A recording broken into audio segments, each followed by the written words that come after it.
UP अब विधानसभा चुनाव बिल्कुल नजदीक आ गए हैं और इसी क्रम में ही सभी पार्टियां अपने अपने उम्मीदवार उतारने में लगी हुई है। आपको बता दें कि समाजवादी पार्टी ने ही मंगलवार को अपने 29 और उम्मीदवारों के नाम की घोषणा की है और इसी लिस्ट में ही सीतापुर की मिश्रिख सीट से ही सपा ने अपना प्रत्याशी उतार दिया है।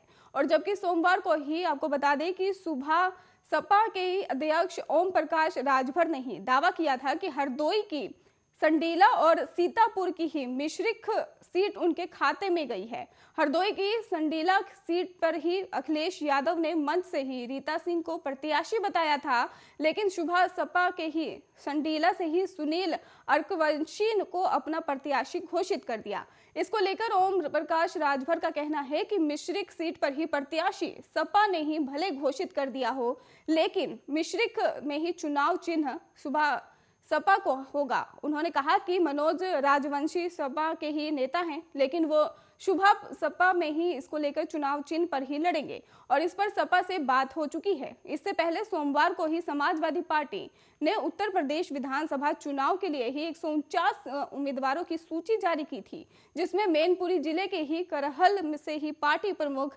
अखिलेश यादव, जेल में बंद नेता आजम खान को रामपुर से और पार्टी विधायक नाहिद हसन को ही फिर से कैराना से ही टिकट दिया गया है। और ज्ञात हो कि उत्तर प्रदेश में ही विधानसभा चुनाव 7 चरणों में 10 फरवरी से 7 मार्च के बीच होने जा रहे हैं और वोटों की गिनती और नतीजों की घोषणा 10 मार्च को होनी है। और यूपी में ही 403 विधानसभा सीटें हैं। ये भी बताते चले कि 2017 के विधानसभा चुनाव में भी समाजवादी पार्टी को ही 21.82% वोट शेयर के साथ ही 47 सीटें मिली थी।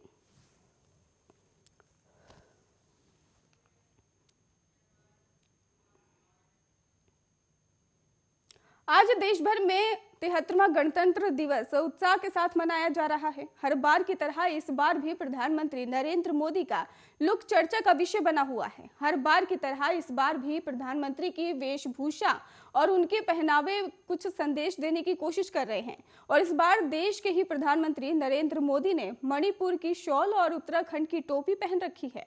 प्रधानमंत्री की टोपी की विशेषता ये भी है कि ये टोपी उत्तराखंड राज्य की है और उसमें उत्तराखंड का ही राज्य पुष्प कमल अंकित है। और पीएम हर बार उत्तराखंड में अपने केदारनाथ दौरे के दौरान पूजा के समय इस फूल ब्रह्म कमल का ही इस्तेमाल करना कभी नहीं भूलते हैं। वहीं इस उत्तराखंडी टोपी के अलावा पीएम मोदी मणिपुर राज्य का स्टोल भी पहने नजर आ रहे हैं, जो कि वहां का पारंपरिक पहनावा है। इसके अलावा प्रधानमंत्री ने हल्के भूरी सदरी और क्रीम कलर का कुर्ता और चूड़ीदार पैजामा पहना हुआ है और प्रधानमंत्री नरेंद्र मोदी का निराला अंदाज उनके कपड़े हमेशा से ही अलग छाप छोड़ते रहे हैं। पीएम नरेंद्र मोदी ने गणतंत्र दिवस और स्वतंत्रता दिवस के अवसर पर भी प्रधानमंत्री बनने के बाद से ही उनकी वेशभूषा को लेकर साफा और पगड़ी हमेशा से अपना अलग ही पहचान बनाती रही है और अपना एक अलग संदेश भी देती रही है।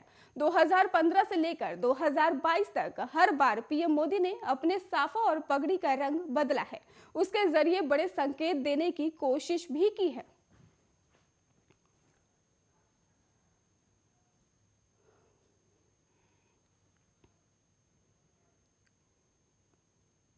देश में जानलेवा कोरोना वायरस महामारी के मामले कुल की तुलना में आज बढ़े हैं और देश में ही पिछले 24 घंटों में कोरोना वायरस के 2,85,914 नए केस सामने आए हैं और 665 लोगों की मौत हो गई है। देश में दैनिक पॉजिटिविटी अगर रेट की बात की जाए तो 16.16% है। बड़ी बात यह है कि देश में ही आजकल से ही 11.7% मामले ज्यादा आए हैं। वहीं केंद्रीय स्वास्थ्य मंत्रालय की ओर से जारी किए गए आंकड़ों के मुताबिक देश में ही अब एक्टिव संख्या लगातार बढ़कर ही 22,23,018 हो गई है। वहीं इस महामारी से जान गंवाने वालों की संख्या बढ़कर 4,91,127 हो गई है। आंकड़ों के मुताबिक कल 2,99,073 लोग ठीक भी हुए हैं, जिसके बाद अभी तक 3,73,70,971 लोग संक्रमण मुक्त हो चुके हैं।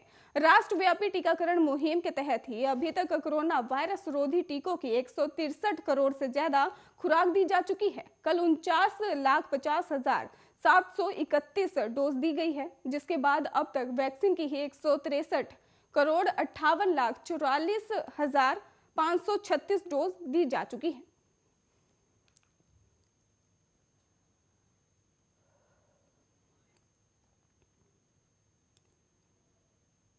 रूस और यूक्रेन के विवाद में ही अमेरिका समेत ही पूरे यूरोप में रूस के साथ ही तनाव बढ़ता ही जा रहा है।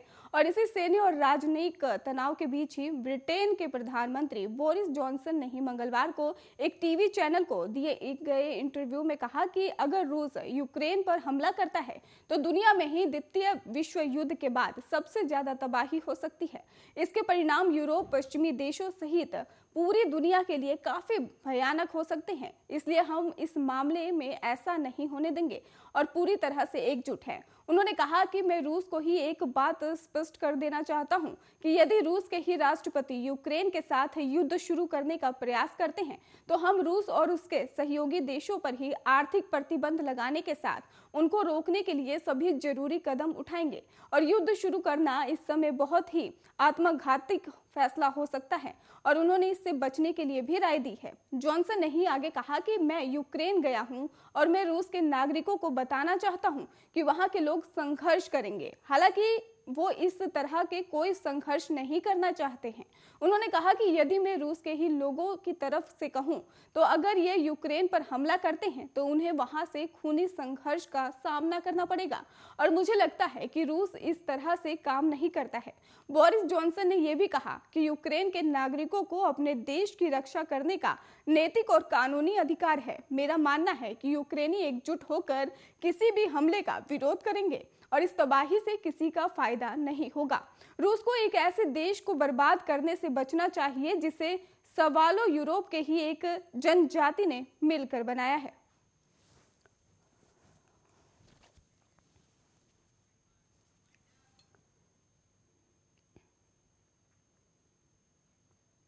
खबरों का सिलसिला लगातार जारी है, आप देखते रहिए आर्य न्यूज।